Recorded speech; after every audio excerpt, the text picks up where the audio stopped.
Tiga hal mahar orang mendapatkan manisnya iman. Ini Bapak Ibu, kenapa orang beragama itu tegang? Karena dia tidak merasakan manisnya iman. Yang dia tahu iman itu ancaman. Iman itu ancaman. Coba kita lihat. Apa kata Nabi SAW? Ayyakunallahu wa rasuluhu ahabba ilaihi mimma siwahuma. Allah dan Rasul lebih dia cintai daripada selain Allah dan Rasul. Mungkinkah kita mencintai sesuatu yang kita nggak kenal? Mungkin nggak? Berarti mencintai Allah, syarat cinta apa? Kenal. Mana yang lebih afdal? Zikir atau fikir? Zikir. Dapat bocoran dari mana? Kalau secara qalbiyah, rohaniah, lebih mulia zikir. Maka orang berzikir, walaupun beda pikiran, dia tetap cinta dan mendoakan. Kenapa? Salah satu doa mustajab, nggak mesti Bapak ini jadi wali Syekh Abdul Qadir Jilani, Bahauddin Naqsyabandi, Syazili, itu ketinggian. Doa mustajab itu cukup.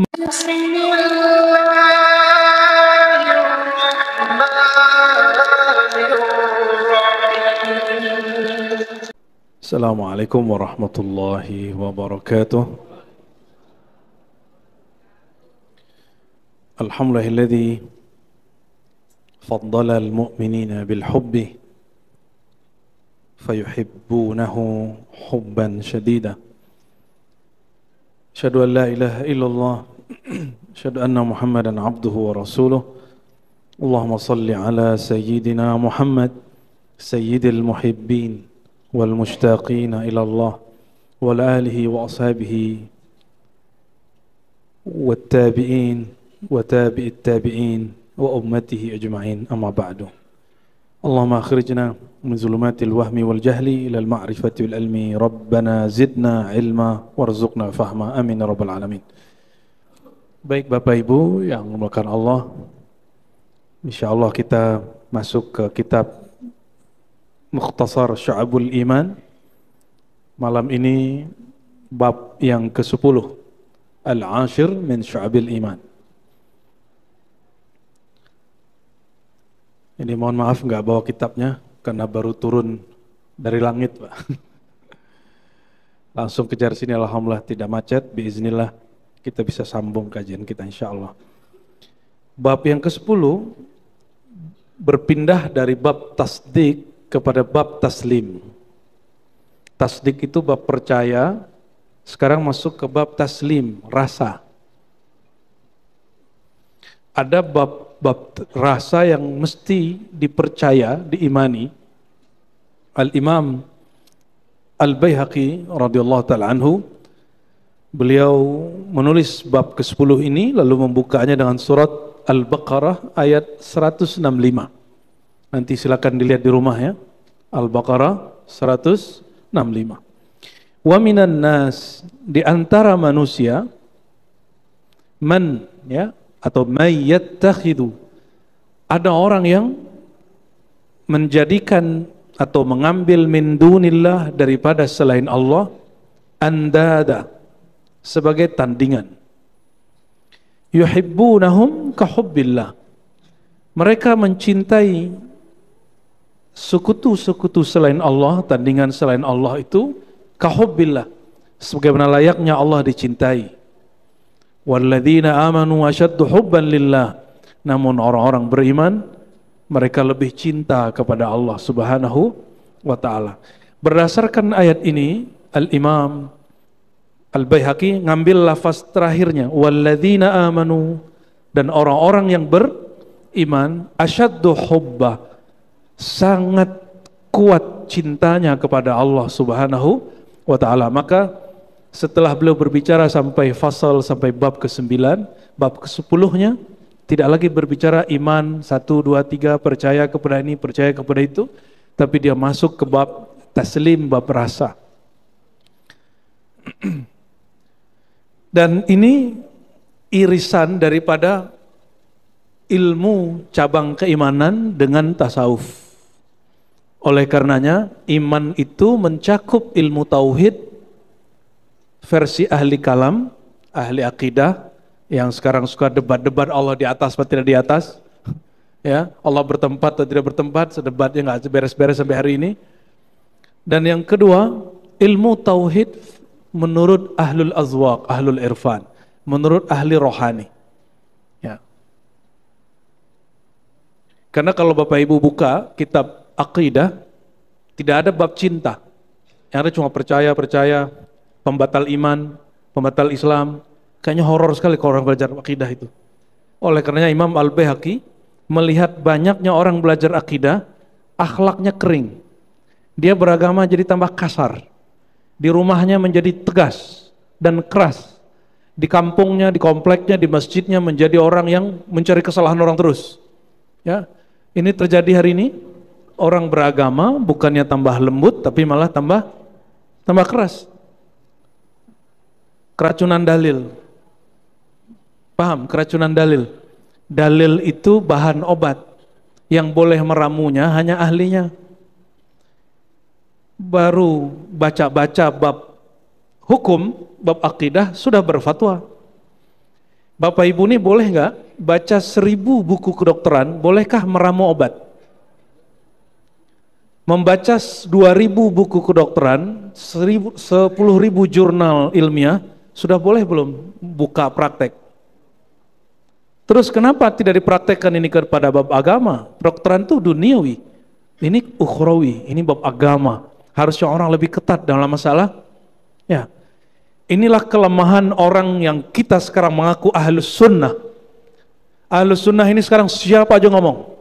Baru hijrah kemarin sore, baru cuma nyimak-nyimak channel sunnah, yang lain bid'ah. Syiah dengan segala macam perbedaan kita dengan mereka, mereka punya hierarki.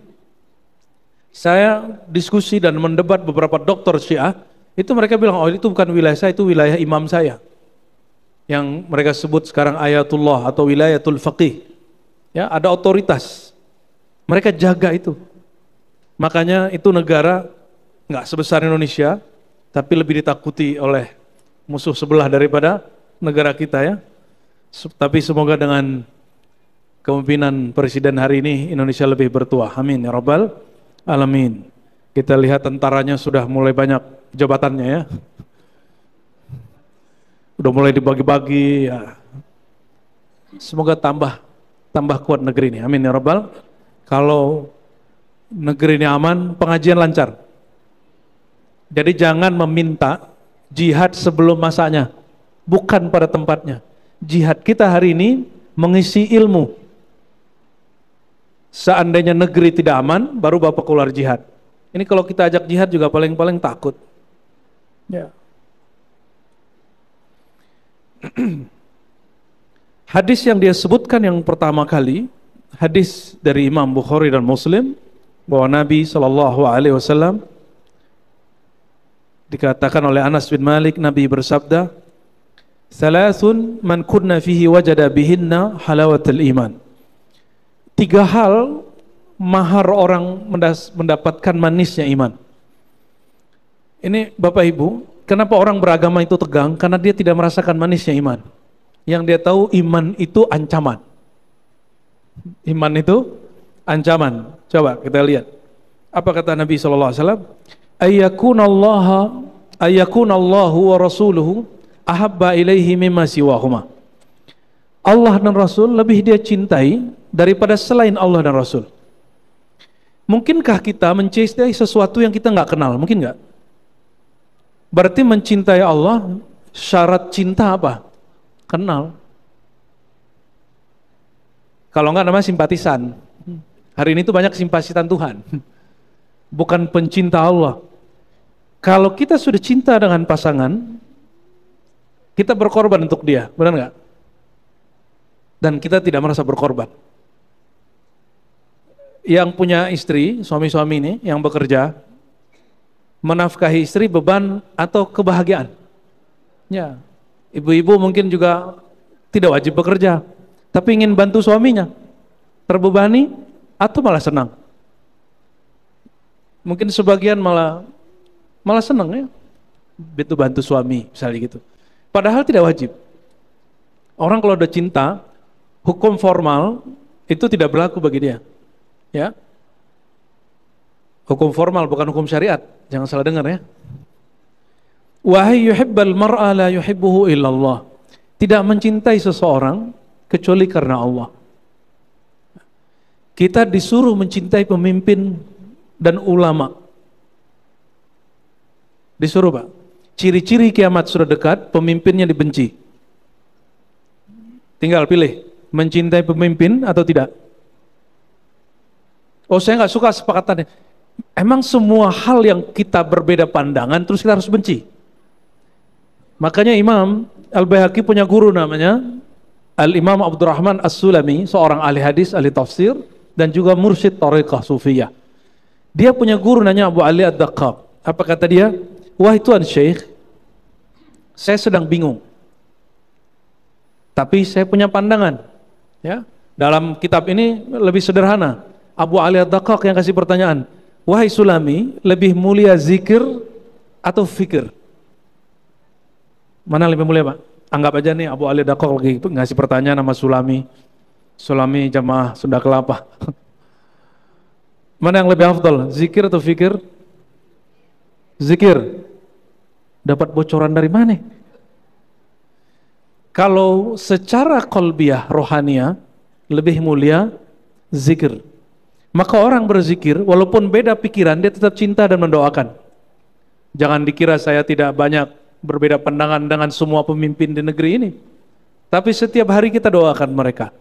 Karena kalau mereka baik, negara ini baik. Pilih, mendoakan laknat atau melaknat pemimpin atau mendoakan pemimpin. Ini saya bukan bazar loh Pak ya. Saya seorang ahlus sunnah, dalam akidah ahlus sunnah wajib mendoakan pemimpin. Paham? Ya, kalau bazar punya YouTube deh, saya nggak punya YouTube. YouTube itu bikin-bikinan murid aja itu. Teman-teman kita khidmat bikin murid, ya kayak di sini. Emang saya suruh bikin YouTube Pak? Enggak. Karena saya tidak cari viral Pak. Bagi saya ceritakanlah zat yang viral, yaitu Rasulullah Shallallahu Alaihi Wasallam. Itu aja.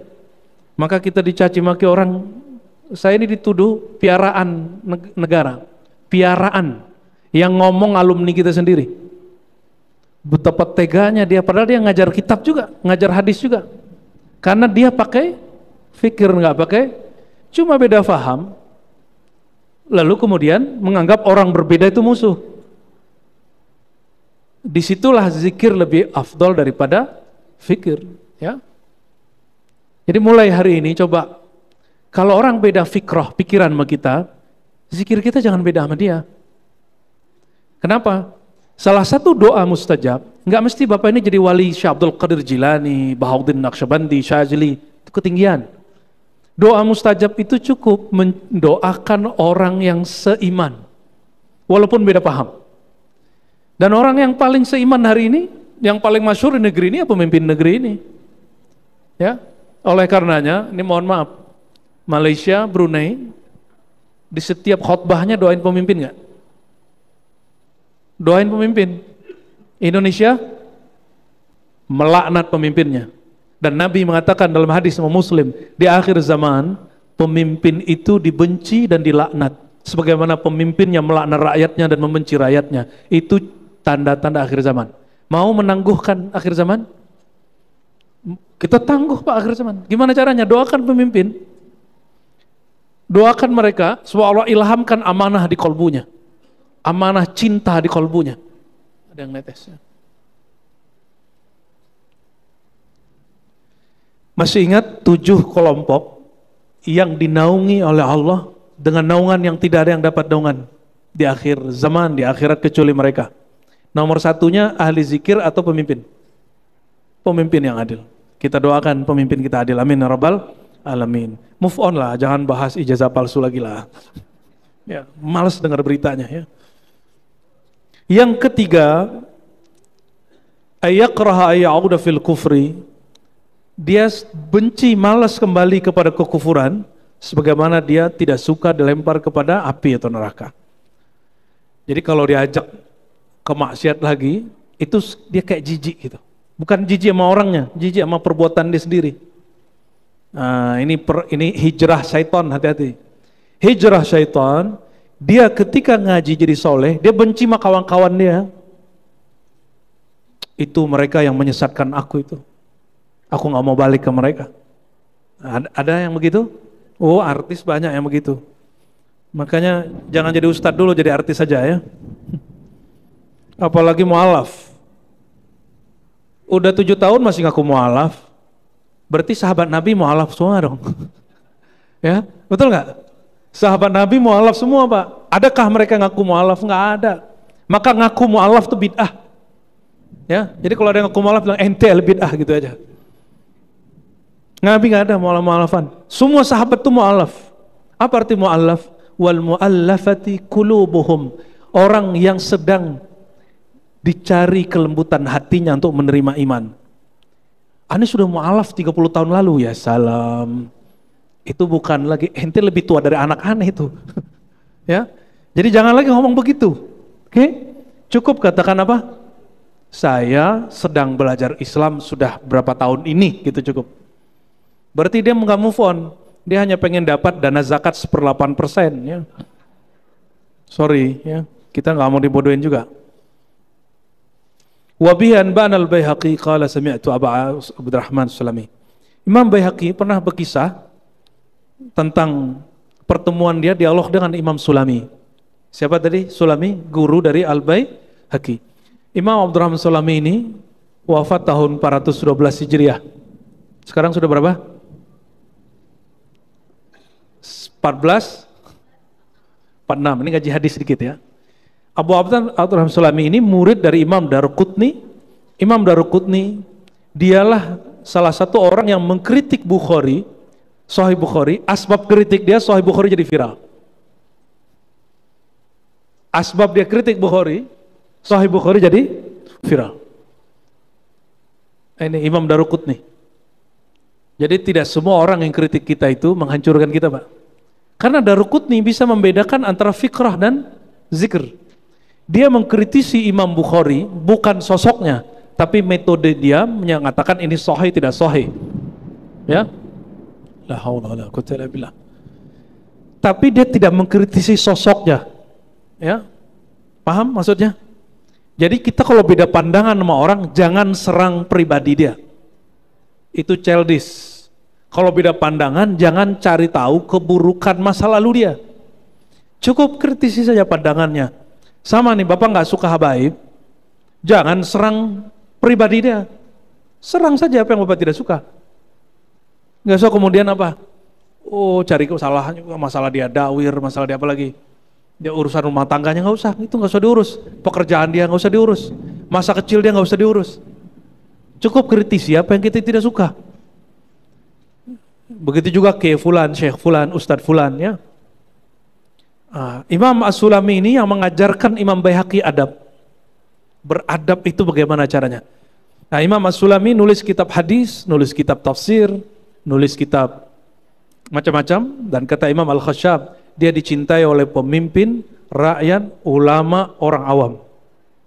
Sampai dia nulis satu kitab yang kontroversial judulnya Haqaiqut Tafsir. Haqaiqut Tafsir, ini kitab dia baca ayat lalu hatinya dapat ilham, itu ditulis. Itu kalau dia buka majelis Haqaiqut Tafsir, ini Bapak Ibu nih nggak muat ya. La haula wala quwata illa billah. Jangan kaget. Ini baru geledek ini, belum kiamat ini. Jangan suka kaget, baca la haula wala quwata illa billahil azim.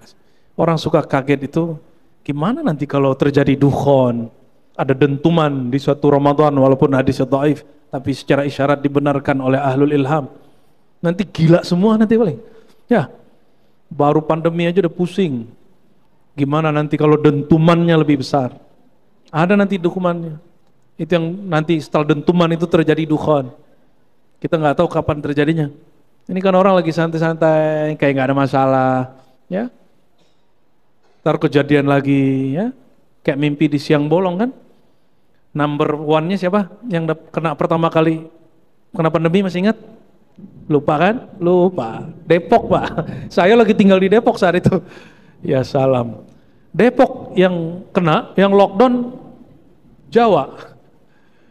Allahumma sholli ala sayyidina Muhammad. Imam Sulami, beliau ngajarkan adab dan beliau ini unik. Di saat orang mengkafirkan Al-Hallaj, dia izinkan di majelis zikirnya, di majelis hadis dia, setelah ngaji, orang diizinkan mendendangkan syair-syair Al-Hallaj. Syekh Siti Jenarnya Indonesia lah.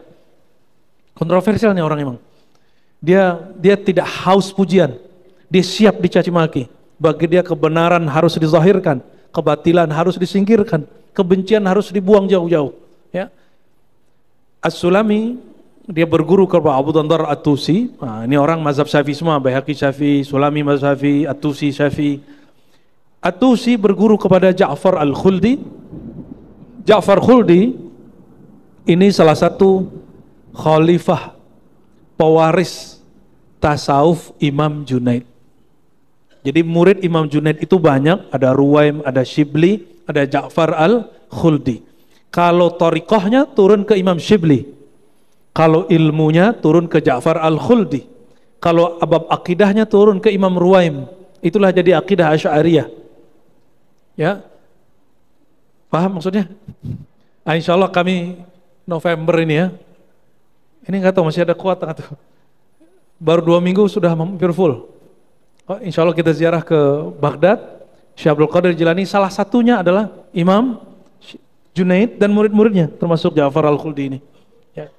Insya Allah, insya Allah.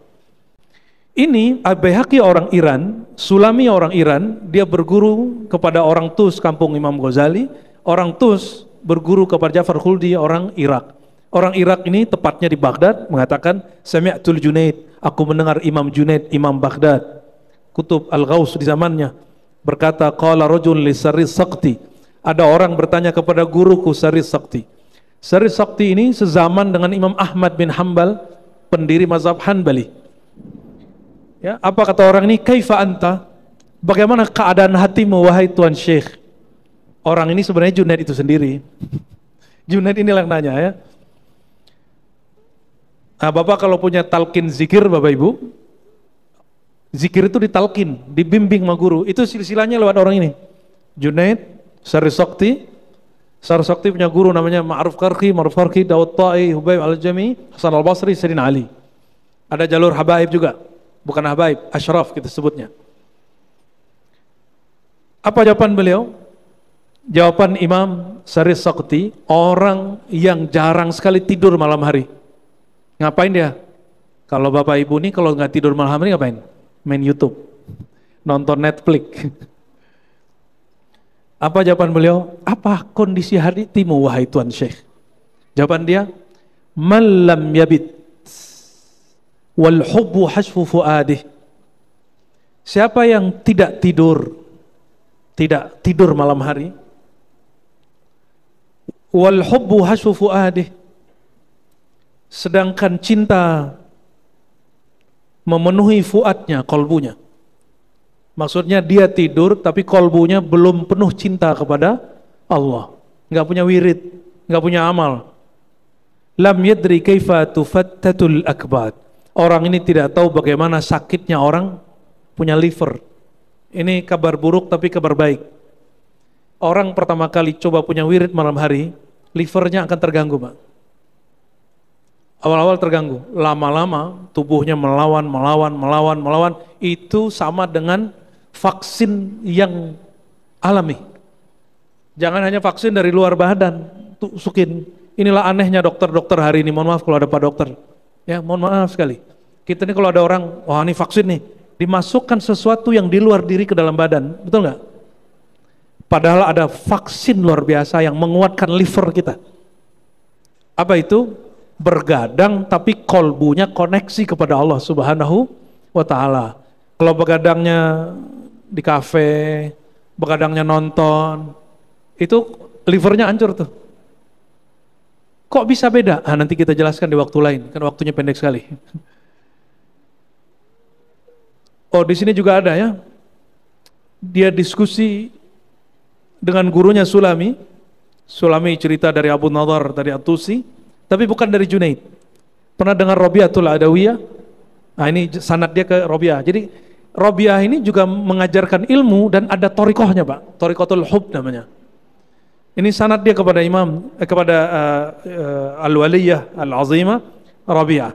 Sulami dari At-Tusi, At-Tusi dari Abu Al-Qasim Ar-Razi, dari Abu Dujanah mengatakan, kanat Rabi'ah, adalah Rabi'atul Adawiyah, idza ghalaba alaihi halul hub, jika dia sedang mabuk cinta kepada Allah. Pernah mabuk cinta enggak sama Allah, Pak? Pernah kasmaran enggak sama seseorang? Pernah? Kasmaran dengan Allah pernah enggak? Pernah? Ini orang kasmaran tuh gini, kalau mohon maaf ya, kalau dia di sekolah, kita kalau membayangkan dia ada di sekolah, kita semangat pergi sekolah, Pak. Bajunya dibagus-bagusin, make upnya ditebel-tebelin, ya. Kalau dia di majelis, Masya Allah, disoleh-solehin gitu. Kalau ngomong tuh kalau bisa Masya Allah, tabarakallah, hakikatullah, itu semuanya. Pengen terlihat perfect di depan orang itu, dan cukup menatap wajahnya, hati kita senang. Tapi ada cirinya, kalau kita tatap pertama berdesir, berarti sedang kasmaran. Kalau nggak berdesir, itu namanya syahwat aja. Kalau kasmaran itu cintanya agak murni-murni dikit, ya. Dia nggak membayangkan adegan sensual, nggak. Dia lebih membayangkan, aku dapat perhatian orang yang aku cintai. Cintanya masih murni. Cintanya masih murni. Walaupun nanti lama-lama juga ingin disentuh, dibelah, itu lama-lama itu, Pak. Apa kata Rabi'ah? Ta'sil ilaha wa anta tuzhir hubbah. Bagaimana mungkin engkau menyatakan iman dan cinta kepada Allah, tapi engkau mendurhakainya dalam kesendirian? Ya. Hadza muhalun fil fi'ali badi'u. Ini perbuatan yang mustahil dalam kebanyakan aktivitas orang. Lau kana hubbuka shadiqan la ata'tahu.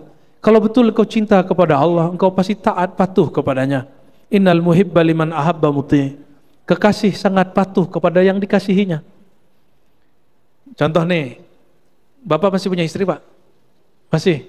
Kata istri nih, Bang, Pak, jemput aku. Macet, Pak, jemput gak? Kamu naik Grab aja lah gitu. Itu kurang cinta lah itu. Lo ke pengajian, jangan-jangan ada yang ditarget di pengajian. Ini contoh, yang pernah kasmaran waktu ibu jangan, ya, pernah nggak dulu sok jadi pahlawan? Pernah kan? Pahlawan kemalaman, bukan pahlawan kesiangan. Ya, jemput-jemput malam, nganterin malam, kan modus itu, Pak. Tapi itu tiada lain daripada ekspresi cinta, itu yang kata Rabi'ah. Rabi'ah ini dilamar sama Hasan Basri, Sufyan Tsauri. Ya, dalam kitab disebutkan. Kata Rabi'ah, saya punya saudariku di kamar nih, dia cantik, lebih cantik daripada aku, lebih muda, lebih segar daripada aku. Sufyan, Hasan Basri, semuanya melirik ke tembok. Padahal nggak ada adiknya di situ. Dia lagi ngerjain. Apa kata Rabi'ah? Kalau betul kau cinta kepadaku, engkau tidak akan melirik siapapun selainku. Wah, aduh gaya bener dia. Jadi Rabi'ah itu mabuk cinta ke Allah, tapi dia bawakan ke makhluk. Maka sampai meninggal dia nggak ketemu wali yang selevel sama dia. Dan saya tidak menyarankan ibu-ibu ini bermanhaj dengan manhaj Rabi'ah. Cukup jadi pelajaran aja itu. Ya, Rabi'ah ini, dari cerita Rabi'ah ini muncul Laila Majnun. Laila Majnun itu juga sama. Laila itu bukan perempuan. Laila itu simbolik dari sifat Allah yang batin, yang misterius, yang samar. Maka disebut Lail, malam. Malam itu kan misterius, Pak. Ya. Siapa yang nulis tentang Laila Majnun? Al-Imam Al-Arif Billah Abdurrahman Al-Jami. Abdurrahman Al-Jami, dia memegang beberapa thariqah, salah satu Naqsyabandiyah dan Najmuddin Kubrawiyah. Dia tulis tentang kisah dan syarah Laila Majnun. Ternyata itu bukan orang. Itu hanya simbolik bahwa ada seorang hamba sedang mencintai Allah Subhanahu wa ta'ala. Lalu dibuat semacam personifikasi jadi Laila Majnun. Maka kalau Bapak Ibu faham, mencintai Allah itu bisa melalui pasangan. Mencintai Allah itu bisa melalui mencintai alam semesta. Mencintai Allah itu bisa melalui mencintai sesama. Ya. Oleh karenanya Allah mengatakan wa min ayatihi, di antara ayat-ayatnya, tuh hati-hati. Apa mana ayat? Mana-mana saja yang terkoneksi kepadanya. Apa itu? Dia menciptakan dari bangsamu pasanganmu. Berarti kalau ingin mengenal Allah, punyalah pasangan. Yang jomblo-jomblo walaupun sudah berumur, Pak, saya anjurkan menikah lagi. Serius. Imam Ahmad bin Hambal mengatakan, aku diberitahu Allah nih, umurku 7 hari atau 10 hari lagi, istriku meninggal atau cerai, aku nikah lagi katanya. Karena aku malu berjumpa dengan Allah, tidak punya pasangan, tidak mengamalkan sunnah Nabi Muhammad SAW. Kalau ibu lain cerita Bu ya. Ini bapak-bapak. Walaupun dia tidak gauli, hanya status. Hanya apa?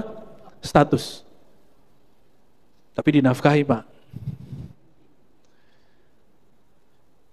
Lalu apa kata Allah? Wa ja'ala bainakum mawaddatan wa rahmah. Dan Allah jadikan antara kamu dan pasanganmu mawaddah wa rahmah. Mawaddah wa rahmah itu bukan makhluk. Itu sifat Allah. Sifat Allah bukan makhluk. Sifat Allah ada pada zat Allah. Sesuatu yang ada pada zatnya bukan makhluk.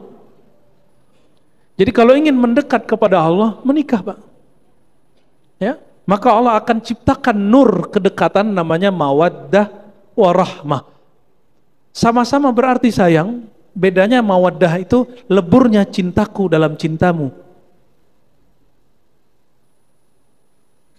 Mawaddah itu beda dengan mahabbah. Kalau mahabbah ini ada mahabbah syahwat. Kalau mahabbah syahwat, kita maunya dia turut kita. Kau takluk kepadaku. Nah ini yang suami-suami yang baru hijrah nih, saya nih suami, istri wajib taat kepadaku.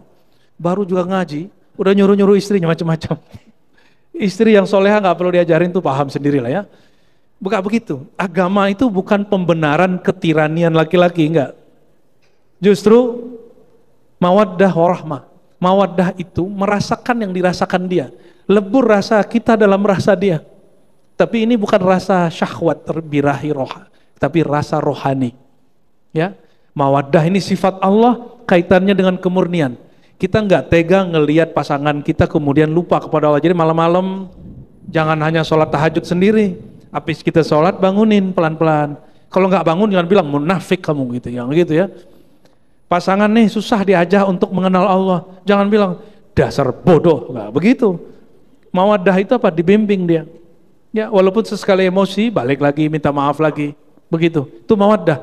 Orang yang mawaddah, dia akan buka pintu maaf tanpa batas. Kalau ente mahabbah belum tentu. Ya, orang mahabbah ini kadang mahabbah ego. Mahabbah ego itu dia memandang dirinya sebagai objek yang dicinta.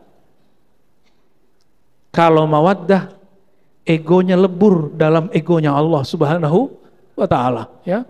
Semoga rumah tiga kita sampai ke makom itu ya. Dari mawaddah lahirlah, bukan lahir, terpancarlah nama Allah namanya Al-Wadud.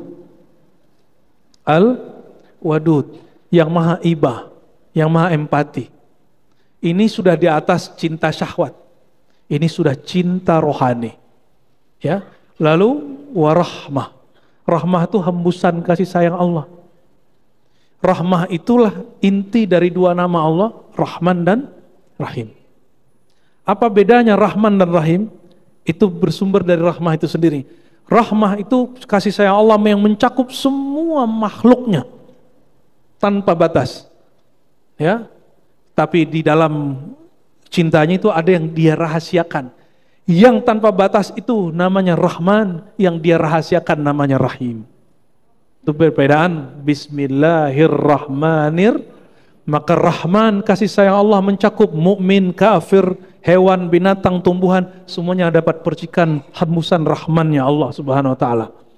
Sedangkan Rahim khusus untuk para nabi, para wali, kekasih-kekasih Allah. Kalau orang mukmin biasa, ahli ibadah biasa cuma dapat Rahman. Surganya surga syahwat nanti. Ya, makan, minum, kawin gitu aja ntar di surga. Tapi kalau dapat Rahim, Allah undang. Ya ayyatuhan nafsul mutmainnah, wahai jiwa yang sudah damai tenang, yang sudah punya visi cinta, irji'i, pulanglah kepada Rabbmu, pemilikmu. Kenapa Allah menyebut pulang?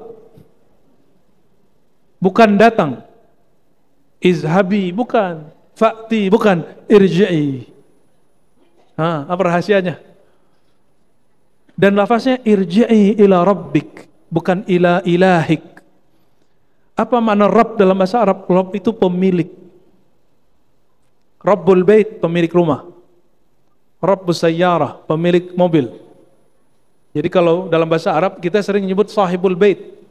Kalau bahasa Arab yang fusha, ada lagi istilahnya Rabbul bait. Rabb, pemilik al-bait. Ya. Jadi disuruh pulang kepada pemilik, disuruh pulang kepada sumber, pulang kampung. Senang nggak pulang kampung? Cinta nggak? Rindu nggak? Maka wajib belajar tentang kampung kita ya. Fadal. Jamaah yang memiliki pertanyaan, satu penanya dari jamaah akhwat atau dari jamaah ikhwan, silakan terlebih dahulu. Ada Ibu? Cukup? Ya, lagi belum kenyang dia. Lagi nanggung ya Tuhan nafsul mutmainnah. Baik. Bab yang ke-10 dari kitab Syu'abul Iman, cabang-cabang iman yang diwariskan oleh Imam Ahlus Sunnah.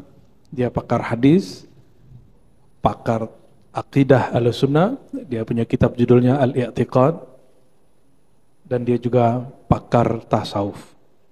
Nah, kita beruntung. Jadi kalau belajar Islam itu, agama ini jangan hanya sepotong-sepotong. Ada bab amal zahirnya, al-Islam, amal tersembunyinya, batinnya yaitu iman, amal sirnya yaitu ihsan. Ya, kemudian melahirkan ilmu, al-Islam melahirkan fikih, iman melahirkan akidah, al-ihsan melahirkan ilmu tasawuf. Dan beliau mengatakan apa? Bahwa percaya bahwa iman kepada Allah itu wajib, itu salah satu cabang dari iman. Jadi cabang iman yang beliau tulis itu lebih dari 70. Cabang ke-10 dari iman adalah al-hubbu fillah, mencintai Allah dan mencintai karena Allah. Dan disebutkan ini sebagai hadis penutup ya. Sayyidina Muhammad SAW mengkhabarkan nanti di hari kiamat ada sekelompok orang, dia tidak kenal hisab, mizan, sirat. Apa? Hisab diperiksa, mizan ditimbang. Jadi nggak sempat disidik, nggak sempat disidang, nggak sempat ditarik-tarik pakai baju oren gitu, nggak sempat dibawa ke jeruji, nggak sempat dibawa ke penjara namanya neraka, nggak pernah melalui sirat. Sirat itu jangan dibayangkan lampu tipis. Sirat itu seperti naik gunung tapi ujungnya tipis.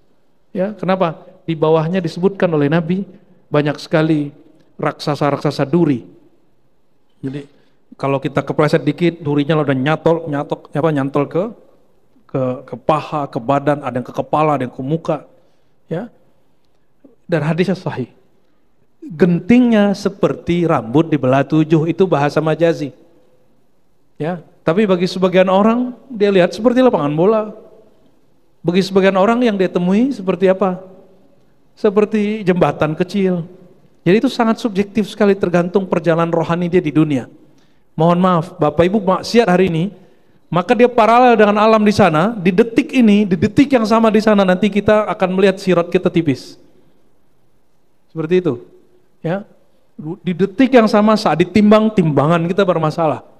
Jadi alam ini paralel semua. Jadi istilah alam paralel itu bukan istilah orang-orang ilmuwan hari ini. Itu sudah ada dalam hadis Nabi Muhammad SAW. Beliau mengatakan di Sahih Bukhari, surga neraka itu sedekat kamu dan tali sendalmu itu terompahmu. Jika engkau memilih surga, engkau sedang melangkah dengan kaki kananmu.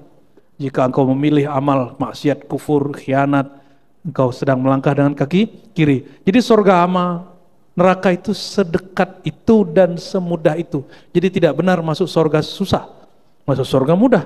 Sebagaimana masuk neraka juga mudah. Bagi rohani, bagi nafsiyah jiwa, wa khusyat an jannatu bil makarih. Surga Allah liputin dengan sesuatu yang dibenci oleh nafsiyah. Tahajud disukai badan atau tidak? Tahajud. Berbagi uang disukai badan atau tidak? Tapi rohani kita suka nggak? Rohani kita suka. Ini ciri-ciri Bapak Ibu, kita ini sudah menjadi makhluk rohani yang memimpin atau masih makhluk jasmani yang memimpin? Yang mana ini? Nah, ini kata guru kami ya, kata ada ayat wa kunu rabbaniyin. Jadilah kamu hamba yang rabbani. Kenapa? Ada orang hanya menjadi insan basyari, insan manusia yang mirip dengan hewan. Tapi ada orang yang kedua, insan qalbiyah, nuraniyah, insan cahaya, ini soleh, taat. Tapi perintahnya di Quran, wa kunu rabbaniyin, mesti jadi dimensi rohani. Ahlu rohani ini belajar yang kecil sebelum yang besar, belajar hal-hal yang sederhana sebelum yang berat. Mereka memulai dari rohani, mereka mulai dari yang kecil-kecil sehingga dia cinta kepada Allah Subhanahu wa Ta'ala. Oleh karenanya, saya pun mengajak malam ini, jalan cinta itu disebut jalan Rabbani. Tapi banyak orang klaim hari ini Rabbani, Rabbani, Rabbani. Bukan itu. Yang digelari Imam Rabbani sejak dahulu sampai hari ini, yang betul-betul mutlak baru seorang Syekh Abdul Qadir Jilani, Kutub Rabbani. Selebihnya hanya cabang-cabang dari nama beliau karena mengikuti jalan beliau. Sebelumnya beliau mengikuti jalan Imam Junaid, Imam Abu Yazid. Sebelumnya mengikuti Imam Hasan al-Basri, Sayyidina Ali, Abu Bakar Siddiq.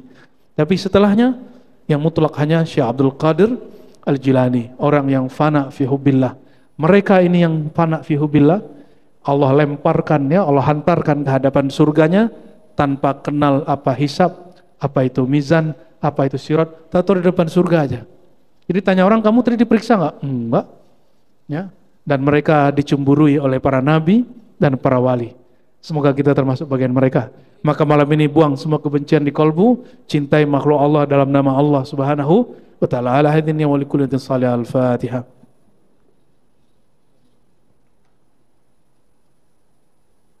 Assalamualaikum warahmatullahi wabarakatuh.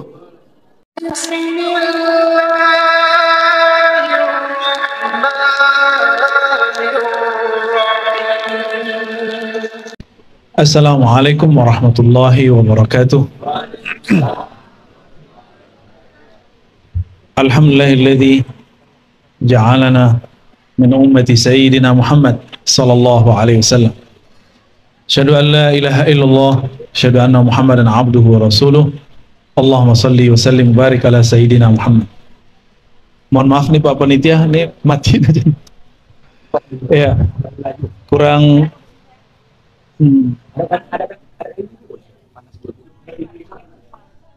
gimana ibu-ibu mau dapat itu? Panas di daerah yang sana ya. Agak berisik terus dingin. Ya. Bapak Ibu. Ambo masih bisa bahasa Minang.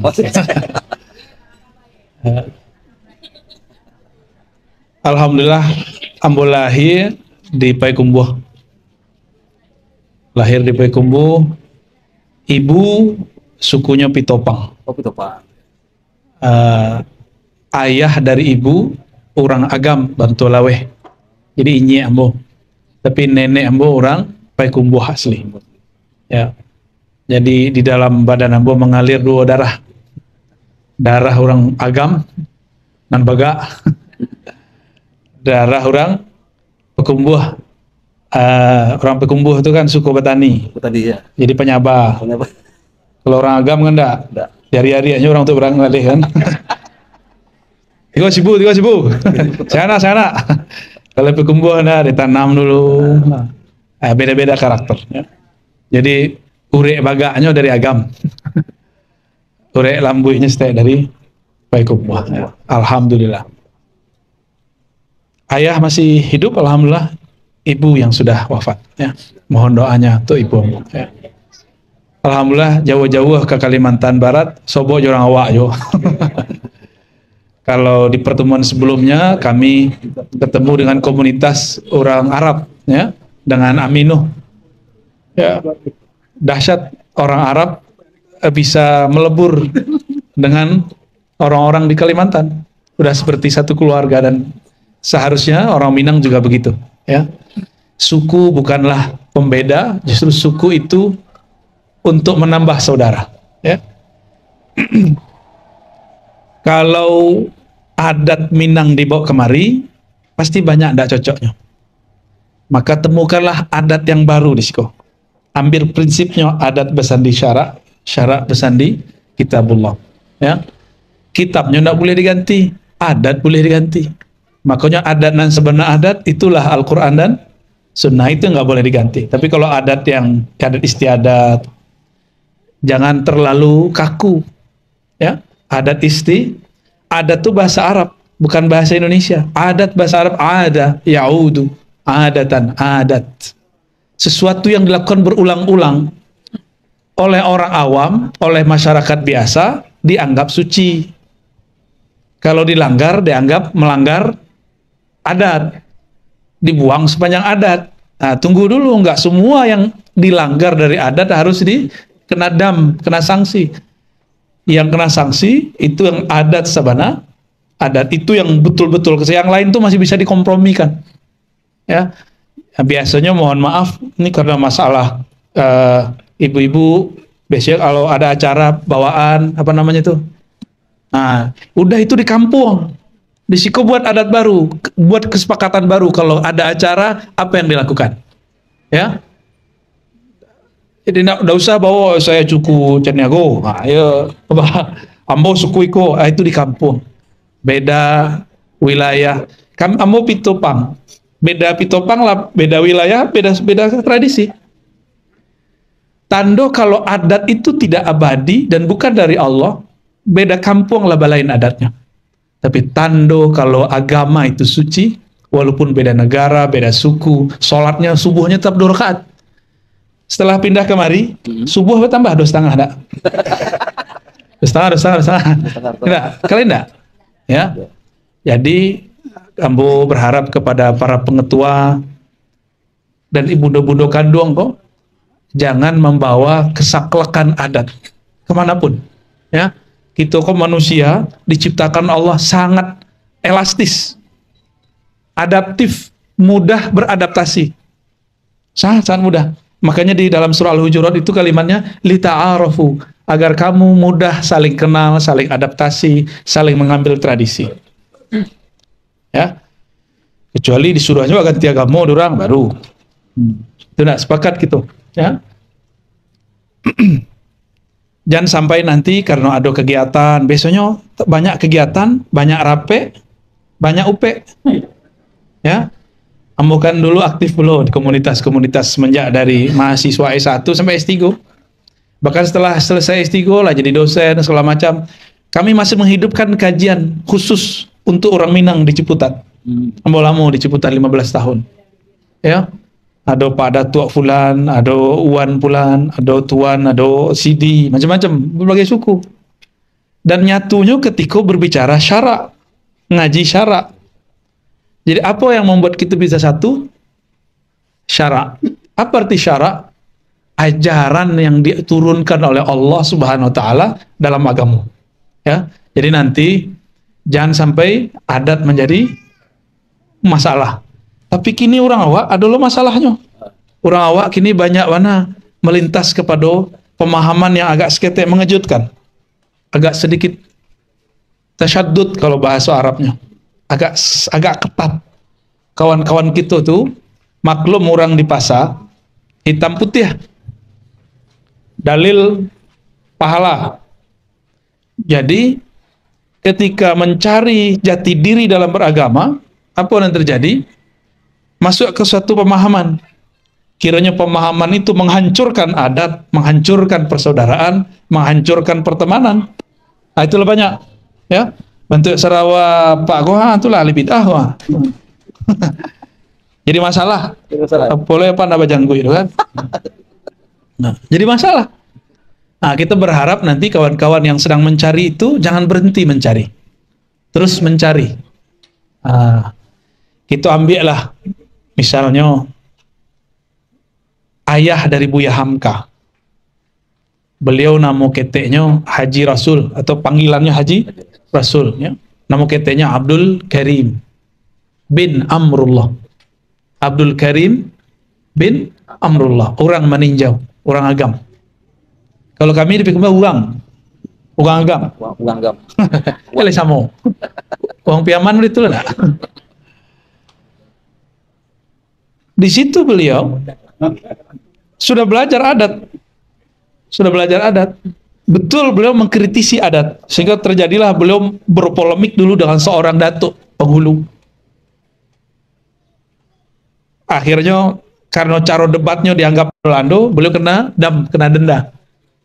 Jadi melanggar hak cipta gitu. Jadi kata-kata datuk yang tentang itu, tulis ulang tanpa izin. Kemudian dia kritisi. Diambil celah lah sama Pak Datuk itu untuk diperkarakan secara hukum. Maka Haji Rasul bayar dam.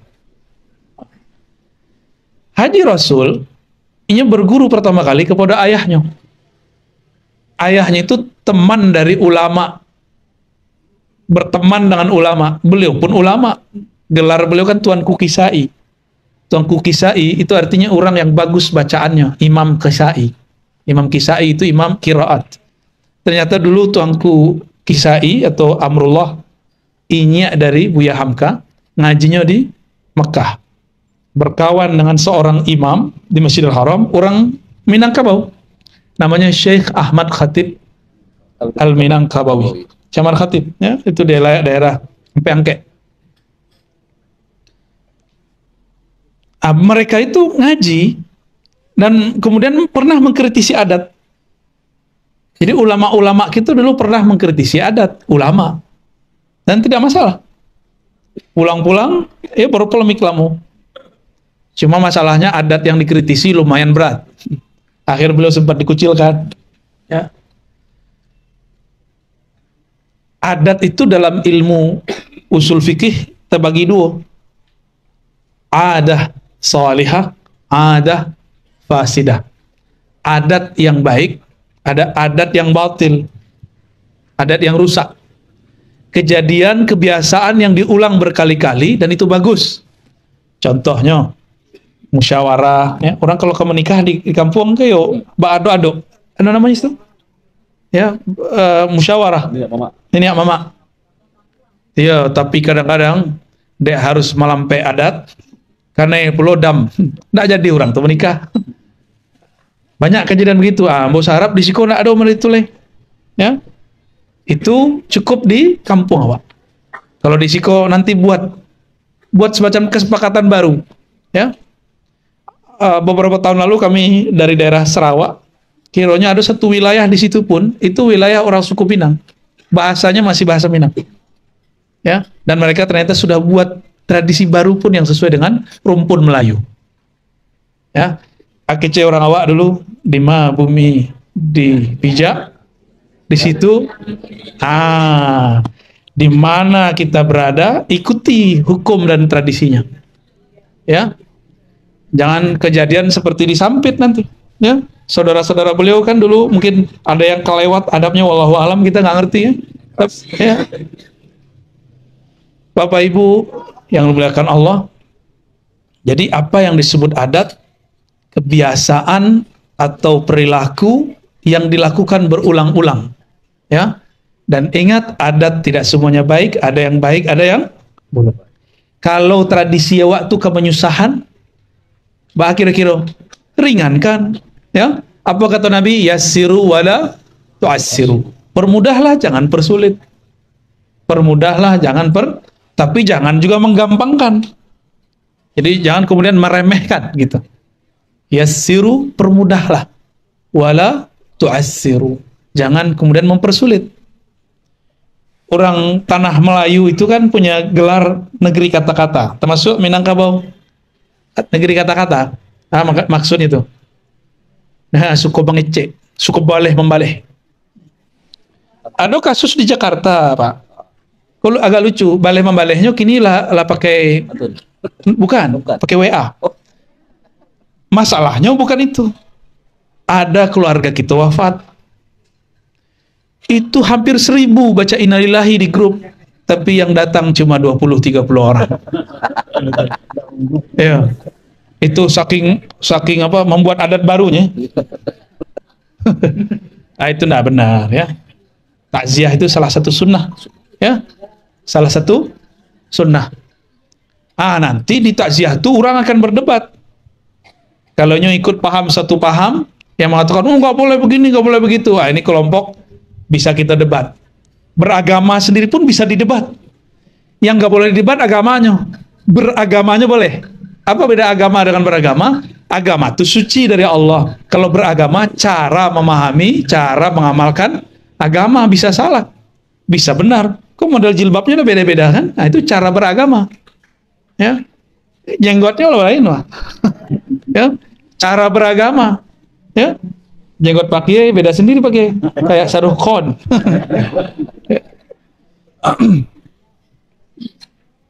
Nah, dulu ulama-ulama gitu, ini ada perbedaan antara ulama Jawa, Kalimantan dengan Minangkabau itu agak mirip. Jadi dulu tidak ada pesantren, adanya dulu surau. Kalau orang Kalimantan nyebut surau apa? Surau, Melayu kan? Surau sama. Langgar, ya. Sholat suka dilanggar.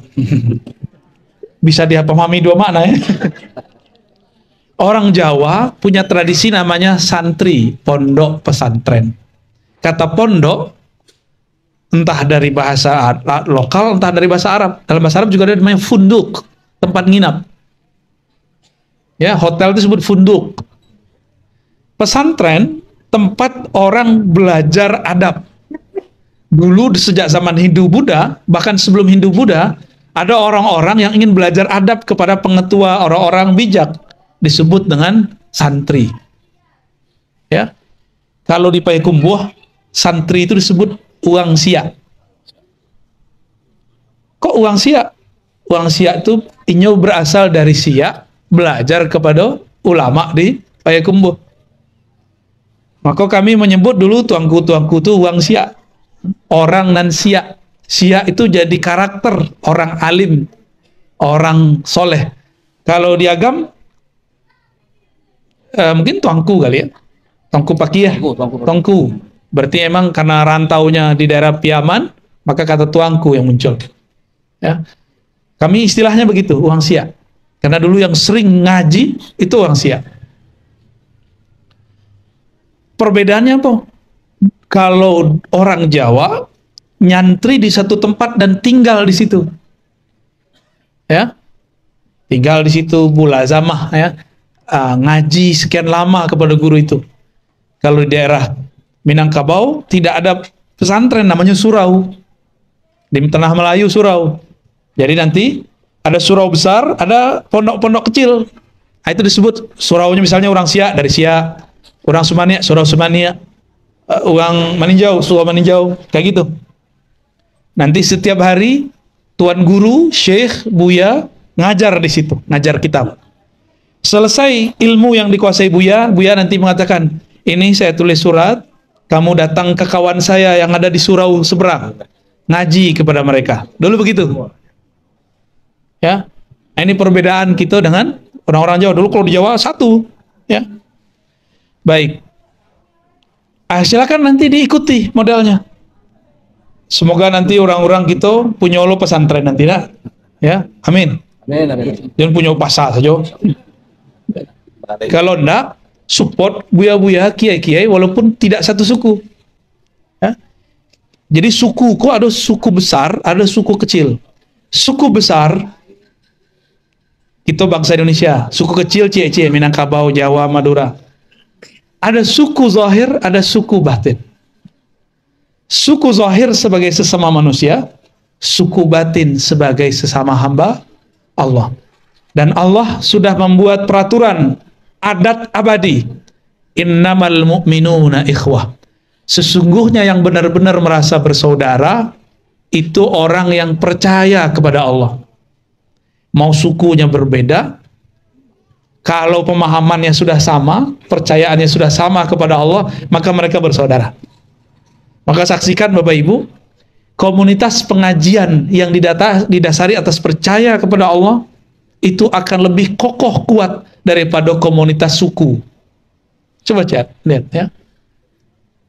Tapi komunitas suku akan hancur kalau salah pemahaman dalam beragama. Lah banyak ya di Jakarta sudah banyak kawan, semua kawan tak sapo-sapole keluar dari grup kecenyo ahli bidah. Ya. Tidak mengikuti manhaj Rasulullah. Katanya inyo saja yang ikut manhaj Rasulullah SAW. Lupakan itu, pemahaman itu, ambil satu clue. Innamal mu'minuna ikhwah. Sesungguhnya yang bersaudara hanyalah orang beriman, ya. Bapak Ibu yang bukan Allah, karena waktu ambo pendek. Yang pentinglah bersobok aja Bapak Ibu, ya. Kalau enggak bersobok, beko berang lo Bapak Ibu, ya. Setelah itu kiranya, jadi kami baru tiba, ndak biasanya baru tiba langsung ceramah. Dan hari kini luar biasa, ampe-tampe. Jadi mungkin ndak bisa lama, kami harus langsung jalan, ya. Setelah ini kemana Pak Ahud? Ya, oke, baik. Jadi mohon dimaklumi ya Bapak Ibu ya. Insya Allah. Inti pesan ambo cik saja, buat persaudaraan atas dasar keimanan, bukan pemahaman. Kalau pemahaman ada jemaat tabligh, salafi, sufi, buatlah persaudaraan atas nama syahadat keimanan. La ilaha illallah Muhammad Rasulullah. Walaupun belain gaya jilbabnya, belain panjang jenggotnya, belain panjang celananya, iman kita cek kepada Allah, kepada Rasulullah SAW. Ya, lah sampai rasa, ya, silakan dikembangkan, silakan diperkuat ikatan keluarga Minang IKM di Kalimantan Barat, Kota Pontianak khususnya. Semoga khidmah kita diridhoi oleh Allah Subhanahu wa taala, ya. Mohon izin. Assalamualaikum warahmatullahi wabarakatuh.